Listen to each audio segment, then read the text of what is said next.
Moradabad breaking news. Moradabad में double murder से सनसनी। प्रॉपर्टी विवाद में दंपति की बेरहमी से हत्या। मुरादाबाद सिविल लाइन थाना क्षेत्र के चक्कर की मिलक इलाके में सोमवार को हुए दिल दहला देने वाले डबल मर्डर ने पूरे शहर में सनसनी फैला दी। प्रॉपर्टी विवाद के चलते दबंग पड़ोसियों ने घर में घुसकर पति पत्नी की चाकुओं से गोदकर हत्या कर दी। घटना के बाद इलाके में दहशत और आक्रोश का माहौल है। मृतकों की पहचान फरहा और उनके पति राजा के रूप में हुई है। बताया जा रहा है कि दोनों अपने घर में मौजूद थे, तभी आरोपी पड़ोसी वहीम और उसके बेटे ने कथित रूप से घर में घुसकर इस वारदात को अंजाम दिया। हमले में दंपति को कई बार चाकू से वार किया गया, जिससे मौके पर ही दर्दनाक मौत हो गई। प्रारंभिक जांच में सामने आया कि दोनों पक्षों के बीच लंबे समय से मकान को लेकर विवाद चल रहा था।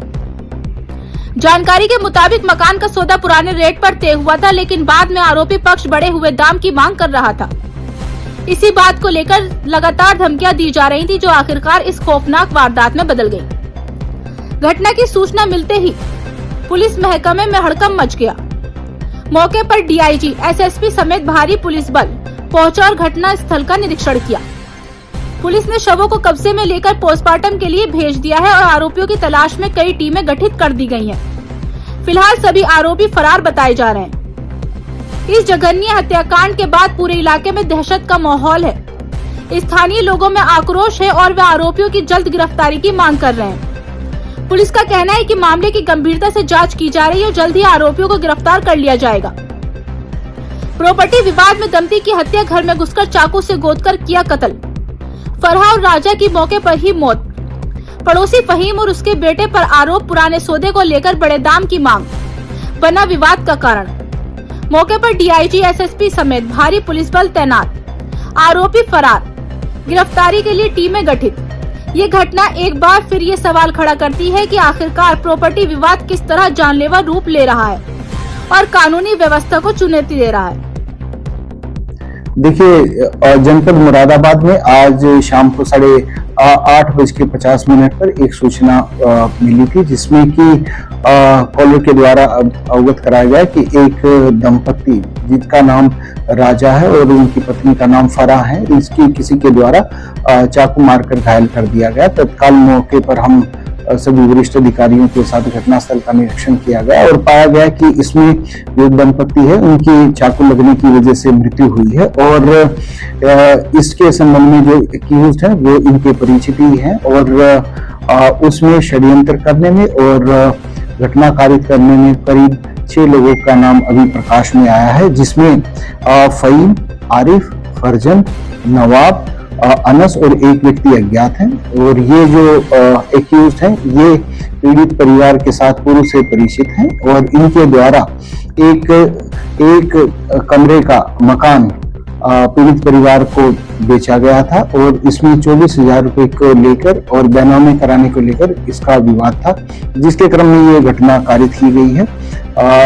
तहरीर प्राप्त कर अभियोग पंजीकृत किया जा रहा है। गुणवत्तापूर्वक विवेचना हेतु फील्ड यूनिट के द्वारा मौके से साक्ष्य संकलन की कार्रवाई की गई है और इसमें पुलिस के द्वारा जो मुख्य षड्यंत्र में एक्यूज्ड है फहीम, उसको हिरासत में लेकर पूछताछ की जा रही है। क्या नाम है बेटा? अक्षा। क्या घटना हुई आज? बेटा क्या हुआ था? आज हम यहाँ पे सब खेल रहे थे, मेरी दोस्त थे, हम खेल रहे थे बाहर। मुझे नहीं पता ये किधर से आया, मेरी अम्मी के चीखने की आवाज़ आने लगी। मैं गई तो ये दोनों गेट खोल रहे थे, मैं चीखने लगी, कोई नहीं आया, कोई नहीं सुना। यहाँ पे 2 जने खड़े थे, मैंने कहा अंकल मेरी अम्मी को बचा लो। वो आए, यहाँ पे उसका वो खड़ा हो गया था, पता नहीं वो कौन था, एक जना और था, वो 2 थे ना, उसके दूसरा वाला वो था। वो गेट खोल रहा था, मेरे पापा ने पेट लगा लिया, फरजन गेट खोल लिया तो उससे थोड़ा सा खुल गया, दूसरे वाले ने चाकू को साड़ दिया, फिर मेरी वो फ्रिज सब गिरा दिया, अम्मी को भी मार के कत्ल करके दोनों का और चले गए। मेरी अम्मी के मुंह में जितना खून निकल गया था। 16,000 रुपए रह रहते हैं, इस 16,000 रुपए 2 लाख रुपए वो दे चुका था और उन्होंने 16,000 रुपए के ऊपर लड़ाई करी हमसे। जब भी मेरे पापा को मारा था, हाथ की हड्डी तोड़ दी थी मेरे पापा की। ऑपरेशन अभी तक लगना हुआ, जान से मार के चले गए मेरे पापा को।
बचाओ बचाओ